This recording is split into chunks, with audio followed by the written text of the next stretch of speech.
Now I'm going to request respected Fazal Afridi. He is a senior Pashtun human rights defender and director of Institute of Khyber Studies based at Paris, France.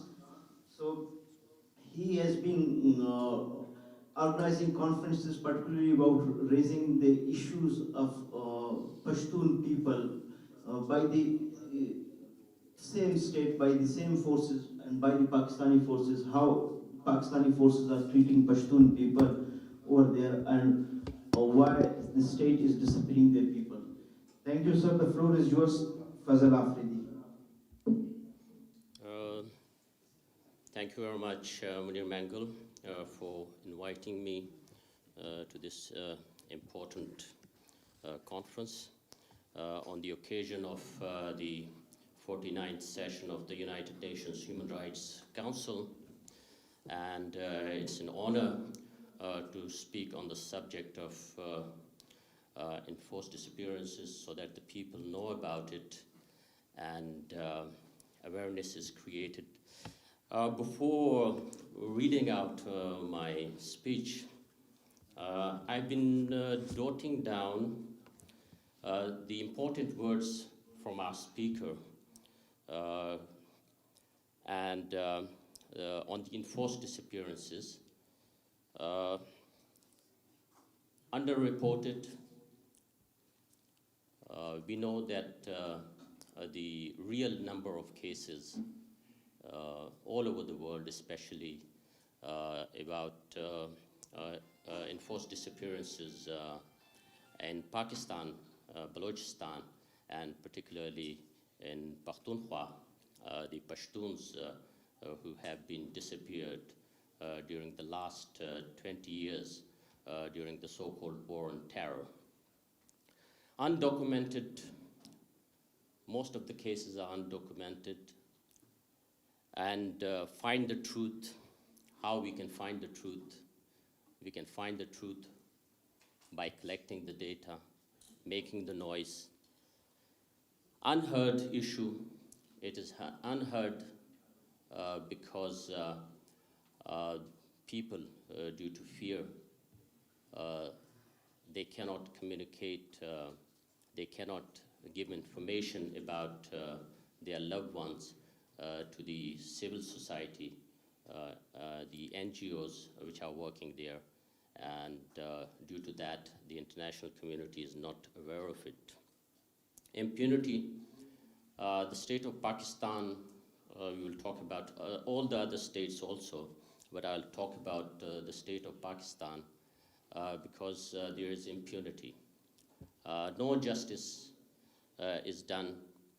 The people are never charged by the state, and they are never presented before the courts, as our friend Ehsan Arjumandi has said. So if the courts do not deliver justice, it's automatically the forces, the army, they do this, abduct the people and forcibly disappear the people with impunity. And no accountability at the end. And there is a fear, because all these tactics are used to instill fear in the people, and the state achieve its political objectives, as has been done in Balochistan and even in Fatah, in Pashtun areas. The next thing, that how to force Pakistan to sign and ratify this treaty. It's the work of international organizations. And at the end, our friend, Dr. Joseph, he has presented some very important points that how can we aware international community and document these cases so that the United Nations and other institutions know about these cases, like to use special procedures at the United Nations, submit written reports, and during universal periodic review, take up the issue by interactive statements and share the reports. So it was very important. And the most important of all these is to create awareness and education.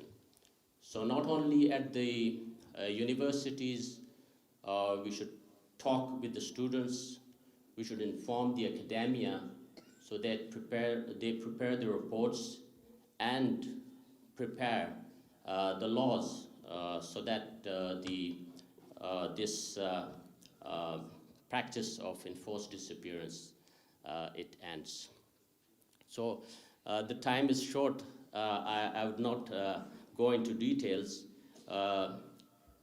Just for the last 70 years, we have been hearing about enforced disappearances in Balochistan, and nobody heard, when we talk about unheard, nobody heard about what's happening with the Pashtuns, because we always thought about that the Pashtuns are very aggressive people, they are war-like people, and they can never be the victims of enforced disappearances, extrajudicial killing, and torture. But in 2018, when the PTM, Pashtun Protection Movement, it came into existence, we heard about thousands of people who are disappeared in Pashtun areas. An estimated 32,000 Pashtuns have been disappeared. And our friend Nasser Aziz has said that the government and the army says that maybe the people have gone to Afghanistan or maybe they are Taliban. But it's not the excuse. The state is responsible for their people. The state has to respond to the people that why these people have disappeared rather than making excuses. So we have documented, the Pashtun Protection Movement has documented about 8,000 cases of the enforced disappearances, and we are still working on it. So there are so many cases, and only 2 or 3 people are collecting those data. In Pakhtunkhwa, we have Alamzeb Mehsood, and he is coordinating with me here, and I'm submitting those cases one by one. We don't have any assistance from international community or the civil society to document these cases. And under special procedure, we have submitted about 200 cases. And as a result of those cases, the United Nations Special Group on Involuntary and Enforced Disappearances, they have sent several letters to the government of Pakistan. So due to that, the awareness about the Pashtun phenomenon of enforced disappearances is, well known to the world now, and slowly you will hear about more and more cases, because even this year we have more than 25 cases of enforced disappearances, and that are documented. The rest, we don't know about it. And due to our activism, particularly the PTM and other civil society organizations like Baloch Voice, and there are some other organizations which are working in Pakistan.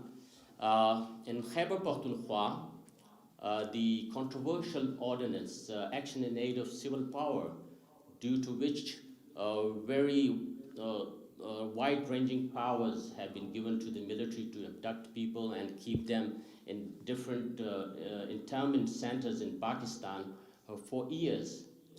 The High Court of Pakistan annulled this ordinance, and then Supreme Court again restored it. But the most important thing is that the 3 rapporteurs of the United Nations different special procedures, they have written to the government of Pakistan that this ordinance is against the international law.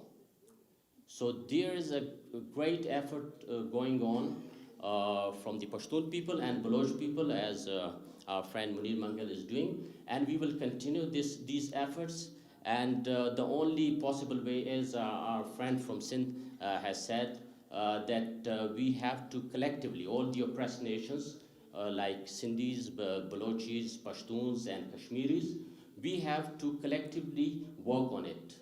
so that we streamline our efforts and inform the world about these atrocities, these enforced disappearances, because these are not just the cases of an individual victim, but the whole family. The whole family is affected, because when somebody die, so we weep for him, we cry for him, we mourn for him for one day.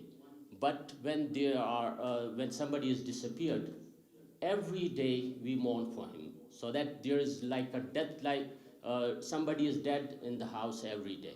So it's very important for the psychological health of not only the victims, but the whole family.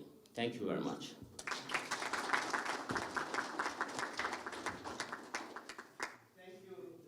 Fazal Afridi, and we are also thankful to Mr. Kunku, who is a permanent expert and diplomat, for his presence.